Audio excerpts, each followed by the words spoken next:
we can't talk about pre-television radio without talking about one of the most popular radio serials, arguably, of all time. I don't know if it's even arguably. I mean, I think they're there, and that's the War of the Worlds. It was a part of the Orson Welles Mercury Theater series, and I think the Mercury Theater had been on a year or two or three before that play hit the airwaves, and there's been conflicting information more recently of what kind of impact that particular script had, but there's been a lot of effort to preserve the recordings, and there's an individual I know of who believes he owns Orson Welles' personal copy of The War of the Worlds. But the impact... Come on. Yeah, for sure, really, seriously. The impact of that play when that was broadcast as a drama, and they kept announcing, you're listening to The War of the Worlds by H.G. Wells, and they repeated that, but, people were listening to, I think they were listening to Charlie McCarthy, a comedy show on another station, and, Charlie McCarthy would have a vocalist, and then they tune back into the Mercury Theater, and, it may have been right in the middle of the Martian death rays spraying across, and right. I thought, oh, geez, wow, that must be really happening. This sounds like an actual newscast. And of course, we all know it wasn't. Well, this is a good time to, I think, play a clip from War of the Worlds. Take a listen. I have been requested by the governor of New Jersey to place the counties of Mercer and Middlesex as far west as Princeton and east to Jamesburg under martial law. No one will be permitted to enter this area except by special pass issued by state or military authorities. 4 companies of state militia are proceeding from Trenton to Grover's Mill and will aid in the evacuation of homes within the range of military operations. Thank you. You have just been listening to General Montgomery Smith, commanding the state militia at Trenton. In the meantime, further details of the catastrophe at Grover's Mill are coming in. The strange creatures, after unleashing their deadly assault, crawled back in their pit and made no attempt to prevent the efforts of the firemen to recover the bodies and extinguish the fire. The combined fire departments of Mercer County are fighting the flames which menace the entire countryside. We have been unable to establish any contact with our mobile unit at Grover's Mill, but we hope to be able to return you there at the earliest possible moment. In the meantime, we take you to... Just one moment, please. Ladies and gentlemen, I have just been informed that we have finally established communication with an eyewitness of the tragedy. Professor Pearson has been located at a farmhouse near Grover's Mill, where he has established an emergency observation post. As a scientist, he will give you his explanation of the calamity. The next voice you hear will be that of Professor Pearson, brought to you by direct wire. Professor Pearson.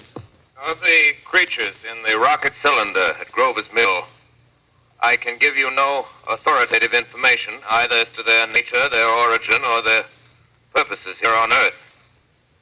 Of their destructive instrument, I might venture some conjectural explanation. For want of a better term, I shall refer to the mysterious weapon as a heat ray.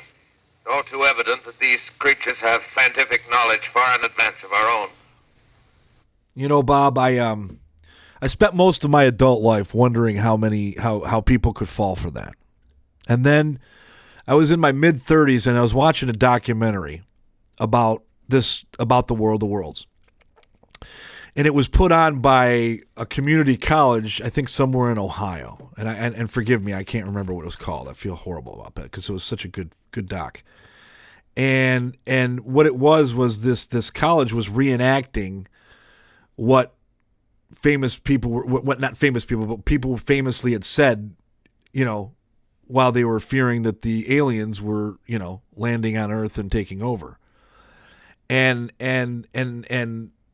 the things that they were pointing out after I was for example, that program that you're just talking about in the Mercury Theater was like the second most listened to show in the country. There was another one that was more popular. And what happened was when the more popular program on a different radio station went to a commercial, guess what happens? You turn the knob, right? Yes. Well, what was happening is they were turning the knob, and when they were getting to the station that played that, they were coming out of the music, as you said, it was almost like dinner theater on the radio. But they would, when they tuned in, it happened to be at the time when the news reporter on the ground was talking about this is happening. And so because radio was a place where people also got their news, if you tuned in, you were getting a shocker that the aliens were here. So my point is I went from not understanding how people fell for it to not understanding how more people didn't fall for it because of that very reason. Exactly.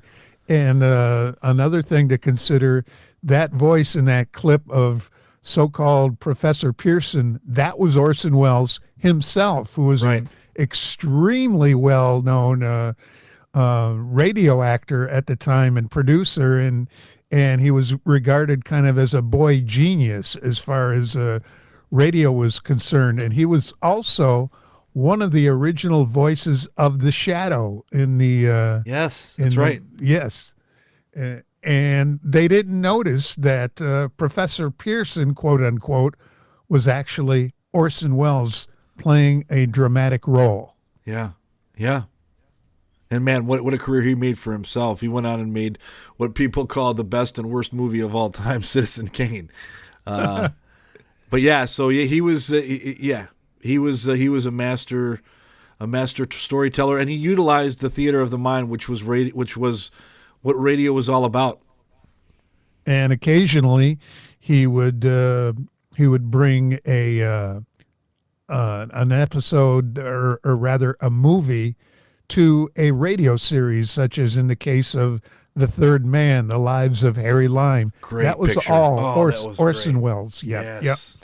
That was a whole series of programs that are still available today.